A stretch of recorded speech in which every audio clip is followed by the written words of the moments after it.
বিয়া করে ফেলাইছিস মানে? হ্যাঁ এই যে দেখো না, এই যে ভ্যান গাড়ি, ভ্যান পার্টি, হ্যাঁ, শাড়ি চুড়ি তোর ঘরে কি বউ নাই? আছে। একটা বউ কি যথেষ্ট? একটা বউ তো যথেষ্ট না। আমার ইচ্ছা কি কয়, আমার দাদাই করছে 4 বিয়া, দাদার বাপে করছে, আমার বাপে করে নাই, মাঝখান থেকে সে মিস করছে। মানুষ যত বড় বউয়ের সংখ্যা তত বেশি। মোগল সম্রাটের দিকে তাকাও, নবাবগঞ্জের দিকে তাকাও, পত্নী উপপত্নী অভাব নাই। ছোট লোকের থাকবো একটা বউ, বড় লোকের একটা বউ থাকবো কেন?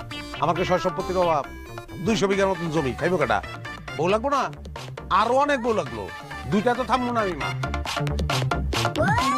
হ্যাঁ শোনো, তোমার বড় আপা আমার বড় বউ, যাও সালাম করো। তোরে আমি আজকে আরে আরে এই আরে বেউসনের মতো ঘটনা তো নাই।